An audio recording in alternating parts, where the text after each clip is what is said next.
नमस्कार साथियों।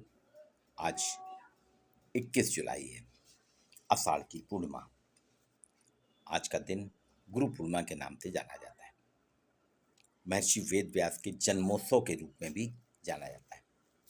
वैदिक धर्म तो पर्व उत्सवों का धर्म है। पूरे वर्ल्ड में एकमात्र, पूरे विश्व में एक ऐसी संस्कृति भारतीय संस्कृति है जिसमें वैदिक संस्कृति में हमेशा किसी न किसी प्रकार के धर्म पर्व को हम मनाते हैं। ज्ञान, विद्या, धर्म, इनके पर्वों का अपना एक अलग महत्व है। तो आप देखेंगे, गुरु की जो बात होती है सिर्फ भारतीय परंपरा में है।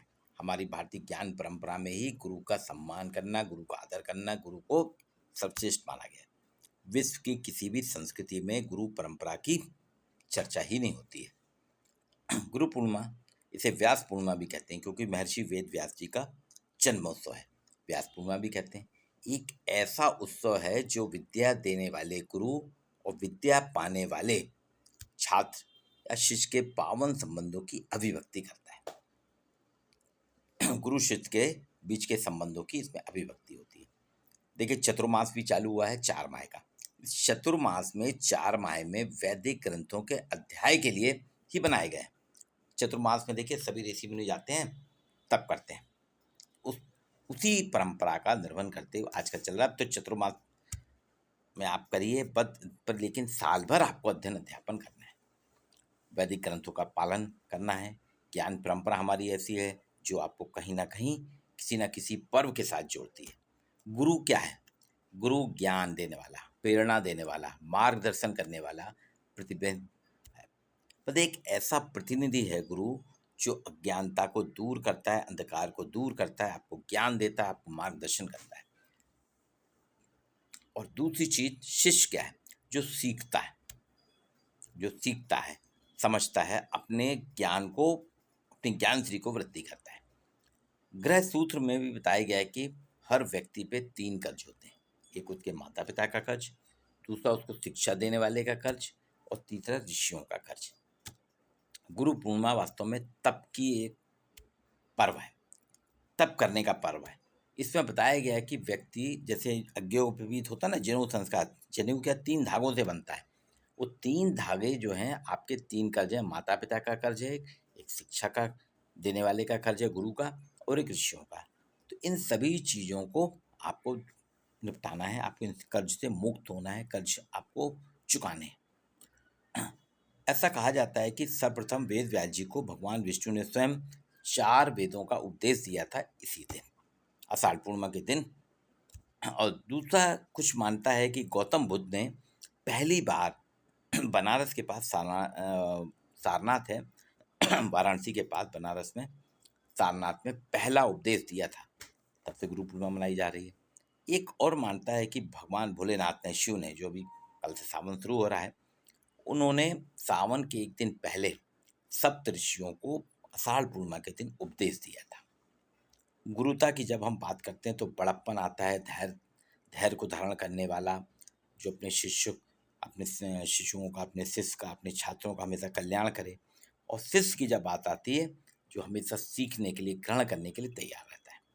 देखिए, गुरु पूर्णिमा में मैंने बताया ना कि गुरुओं की आराधना है।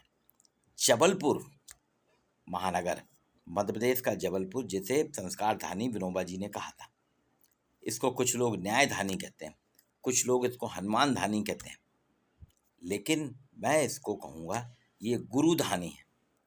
जी हाँ, ये गुरुओं की स्थली है। यहाँ पे 4 गुरु बहुत जबरदस्त हुए हैं जिनकी कर्मस्थली रही है, और उन्होंने जबलपुर ही नहीं, भारत ही नहीं, पूरे विश्व में अपनी महत्ता फैलाई है। पहले हैं जाबाली ऋषि, जो यहाँ चट्टानों के नीचे अनवरत, चतुर्मास की बात की ना, 4 माह वो तप ही करते थे, जाबाली ऋषि। और उन्हीं के तप के कारण, जाबाली ऋषि के कारण इस नगरी का नाम जबलपुर पड़ा। पहले जब्बलपुरम था, अब भ्रंश होते होते अब जबलपुर हुआ। अभी इसको जाबालीपुरम की भी उपाधि दी गई है। तो जाबाली ऋषि तप करते थे। जाबाली ऋषि का अयोध्या से भी नाता है। वो अयोध्या पैदल जाते थे, यहाँ आते थे। बहुत पुराने हैं जाबाली ऋषि, कई पुराणों में उनके तप का उल्लेख है। एक तो ये हैं गुरु, जो कि पूरे जबलपुर ही नहीं, पूरे संस्कारधारी नहीं, पूरे देव देश में अपना उनका ज्ञान है। जाबाली ऋषि की तपस्या से कारण हम सब यहाँ जबलपुर सुरक्षित हैं, जबलपुर में सुरक्षित हैं। दूसरे गुरु यहाँ हुए हैं, आपको मैं बताता हूँ। दूसरे गुरु हैं महर्षि महेश योगी। महेश योगी भावातीत ध्यान की उन्होंने एक शैली विकसित की थी। पालथी लगा के बैठते थे और ज्ञान तप में इतना ज़्यादा लीन हो जाते थे कि जमीन से अपने आप वो 5-5, 6-6 फीट ऊपर आ जाते थे व्यक्ति को, और फिर वो हॉलैंड में उन्होंने जाके अपना वो बनाया। तो भावातीत ध्यान महर्षि महेश योगी का। तीसरे हैं जिनकी बात करूंगा मैं, भगवान रजनीश। जी हाँ, रजनीश, इनको भगवान, इनके अनुयायी भगवान मानते हैं, ओशो मानते हैं। जबलपुर मेरे घर के पास ही अब तो पीएम एक्सीलेंसी कॉलेज हो गया है, वहाँ वो अध्यापन कराते थे, फिलॉसफी पढ़ाते थे, और उनके समकालीन कई लोग हैं।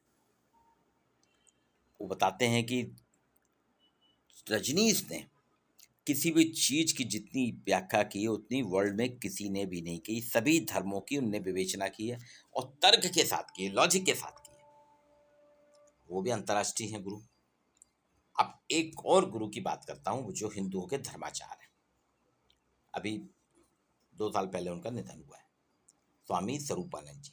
जी हाँ, शंकराचार्य, जो शंकराचार्य होते हैं हमारे मठों के, उनमें एक स्वामी स्वरूपानंद जी बद्रीनाथ के और द्वारकाधीश के थे। स्वरूपानंद जी सिवनी है जबलपुर के पास, वहाँ दिघौरी गांव में इनका जन्म हुआ। लेकिन उनका पूरा जो था, बचपन से ही बहुत कुशाग्र बुद्धि थे, वेदों का ज्ञान करते थे। उनको शंकराचार्य का पद मिला था, यहीं जबलपुर में रहे, जबलपुर में उन्होंने करा। और पास में यहाँ 50 किलोमीटर श्रीधाम है, गोटे गाँव, वहाँ उनका निधन हुआ था, समाधि ली थी। ये 4 गुरु हैं। अब एक और गुरु हैं जिनकी चर्चा करूंगा मैं, वो हैं हरिशंकर परसाई जी, व्यंग के पुरोधा। हरिशंकर परसाई जी होशंगाबाद के हैं, टिमरनी के हैं, लेकिन यहीं पीएसएम में पढ़ते थे, पढ़ाते थे, शिक्षक थे। अब बढ़िया एक थैला लेके निकलते थे। उनकी मंडली थी, उनके मित्र मंडली थे, जिसमें हनुमान प्रसाद वर्मा जी, श्री श्री लाल दुबे जी, मदन तिवारी जी, इन सब के साथ बैठते थे। मैं भी जाता था, मेरे को भी बैठने का मिला कभी वहाँ पे। मेरा काम एक था कि मुझको कहा जाता था, जाओ बेटा जरा शंकर के यहाँ से पान बनवा लाओ। तो मैं ज्योति टाकिज में शंकर के यहाँ से पान लेके आता था। तो इन गुरुओं का सानिध्य रहता था। तो हरिशंकर परसाई जी भी एक जबलपुर की विभूति हैं, जिनका व्यंग साहित्य पूरे भारत से ही, भारत के बाहर भी चलता है। उनके उसमें कई लोग पीएचडी करते हैं हिंदी साहित्य के। ये 5 एक ऐसा शहर जहाँ से लगातार ऐसे गुरु निकल रहे हैं। ये 5 गुरुओं की बात मैंने करी है। जाबाली ऋषि, आपके महर्षि महेश योगी, रजनीश, आचार्य रजनीश, स्वरूपानंद जी, और 5वें आपके हरिशंकर परसाई जी। वैसे गुरुओं की यहाँ एक लंबी परंपरा रही है। आदिवासी 2 भाई थे, पिता पुत्र, सॉरी भाई नहीं, रघुनाथ साय और शंकर साय।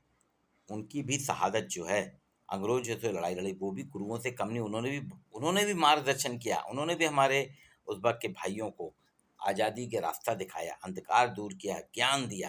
तो वो एक गुरु के रूप में वो भी हैं। तो यहाँ पे एक लंबी परंपरा है गुरुओं की। गुरु पूर्णिमा है आज, वेद व्यास जी का जन्मोत्सव है, व्यास पूर्णिमा है। इसको हमें अपने पारंपरिक रूप से ही मनाना चाहिए। आप अपने गुरु के यहाँ जाएं, गुरु से मिलें, गुरु से बात करें। अगर आप गुरु हैं तो आप अपने गुरुत्व को, अपना बड़प्पन रखें, धैर्य धारण करने वाले बने, अपने छात्रों का ख्याल रखने वाले बने। और अगर शिष्य हैं तो आप सीखिए, ग्रहण करिए, और इसके लिए हमेशा तैयार रहिए। आपके माता पिता से बड़ा गुरु कोई नहीं है। आप अपने माता पिता के साथ रहिए, उनकी बातें सुनिए, उनसे सीखिए, उनसे समझिए, क्योंकि माँ ही पहली गुरु होती है हमारी। जन्म से मृत्यु तक माँ आपके साथ में रहती है। आज मेरी माँ नहीं है, लेकिन मेरी माता जी का आभा मंडल आज भी मेरे आजू बाजू घिरता रहता है। मैंने कई बार प्रत्यक्ष रूप से अनुभव किया इस चीज़ को, कि मेरी माता जी मेरे साथ रहती हैं। हालांकि लंबा समय हो गया है, बहुत ज़्यादा नहीं हुआ है, 6 साल ही हुए हैं, और पिताजी तो ज़रूर 14 साल हो चुके हैं। लेकिन माता-पिता का मैं जब भी कई बार किसी परेशानी में आता हूँ, या कोई समस्या मेरी आती है, चाहे वो किसी भी प्रकार की हो, पारिवारिक हो या बच्चों को लेके हो या कोई चिंता वाली बात हो, कुटुंब की बात हो या महाविद्यालयीन समस्या हो, या ऐसी कोई समस्या, जब मैं किसी ऐसी जगह उलझन में आ जाता हूँ और मेरे को समझ में नहीं आता कि मेरी समस्या का निदान कैसे होगा। आप मानिए ना मानिए, उस वक्त मुझको साक्षात माता पिता के दर्शन होते हैं और वो बताते हैं मुझको, और मैं एकदम से चेतन हो जाता हूँ और फिर मेरी सारी समस्या अपने आप। तो ये मेरा प्रत्यक्ष अनुभव है, आप लोग का भी होगा। तो हमारे माता पिता जीवन अवस्था में भी हमारे साथ रहते हैं और स्वर्गवासी होने के बाद भी हमारे साथ रहते हैं।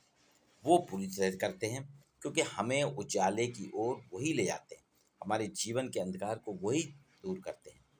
तो ये गुरु पूर्णिमा है, ये गुरु शिष्य परंपरा का, ये भारतीय ज्ञान परंपरा का सबसे उत्कृष्ट उदाहरण है, जो आपको विश्व की किसी भी सभ्यता में नहीं मिलेगा। ये सिर्फ भारतीय संस्कृति, भारतीय सभ्यता, भारतीय साहित्य में ही आपको मिलेगा, जहाँ गुरु के प्रति अपनी आराध्य भाव रखते हैं। श्री कृष्ण और सांदीपनी आश्रम तो हम जानते ही हैं, उज्जैन का। श्री कृष्ण और सुदामा जहाँ पढ़ते थे सांदीपनी ऋषि के आश्रम में, वो भी है। तो गुरु शिष्य की परंपरा का एक लंबा इतिहास है।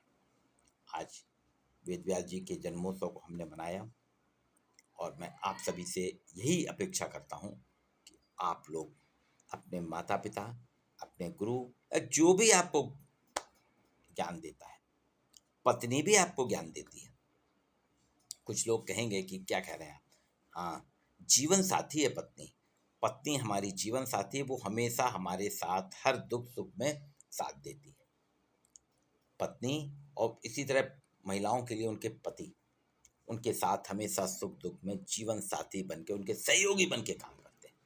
नोक झोंक अगर नहीं होगी तो नहीं चलेगा, नोक झोंक भी होना चाहिए, लेकिन अगर आप ईमानदारी से देखें तो पत्नी आपकी जो है वो भी एक तरीके से आपकी गुरु है, क्योंकि वो आपका अंधकार दूर करती है, आपको रास्ता दिखाती है। उसका बड़प्पन है कि वो आपकी हर चीज़ मानती है, वो धैर्य धारण करती है, उसमें धैर्यता की बात रहती है, वो आपके कल्याण के लिए ही सोचती है।